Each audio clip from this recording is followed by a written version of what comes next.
What if I told you that a single penny from 1960, a coin most people would toss in a jar and forget, could actually be worth thousands of dollars in 1960? The Philadelphia and Denver mints pulled a bait and switch that created one of the most famous varieties in modern numismatics. Most people see just a copper cent, collectors see a jackpot. Today, we're diving into the small date versus large date mystery and showing you exactly what to look for so you don't spend a fortune by mistake.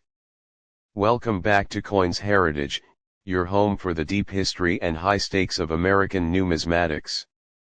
If you love the hunt for rare errors and the stories behind the steel and copper, make sure to hit that subscribe button and ring the bell. Let's get into the 1960 Lincoln Center.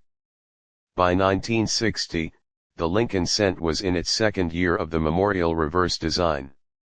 Frank Gasparo's depiction of the Lincoln Memorial had replaced the iconic wheat ears just a year prior in 1959.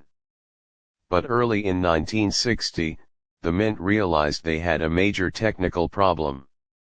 The small date dies, specifically the digits in 1960, were engraved too deeply into the steel.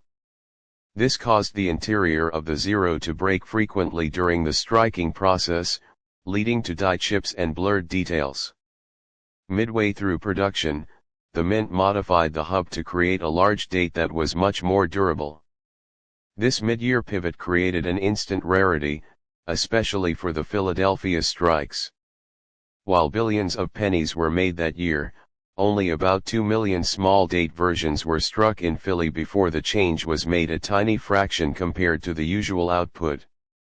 Collectors at the time went into a frenzy, and the 1960 small date became a household name. How do you tell them apart? It's all in the numbers.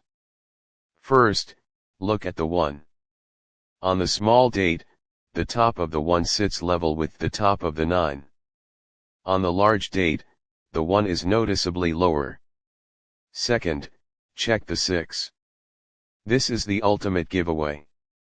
On the small date, the tail of the 6 is very short. On the large date, the tail extends much higher toward the top of the digit. Finally, look at the 0. The small date 0 is narrow and oval, while the large date 0 is rounder and thicker. Now, let's talk about the numbers that really matter, the value. The 1960p Philadelphia small date is the king of the year. In average circulated condition, it's worth a few dollars, but in high mint state grades like MS67, these can fetch between $500 and $1,000. The record for a PCGS MS67 Plus Red sold for over $4,000. The 1960D Denver small dates are much more common, usually hovering between 5 and 20 even in high grades. However, keep an eye out for the 1960D small date over large date. This repunched mint mark is a collector favorite and can easily command $200 to $500 in top condition. Check your change, check those old rolls, and look closely at that 6.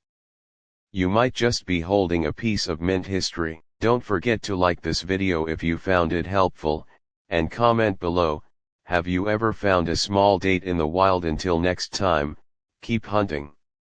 This is Coins Heritage.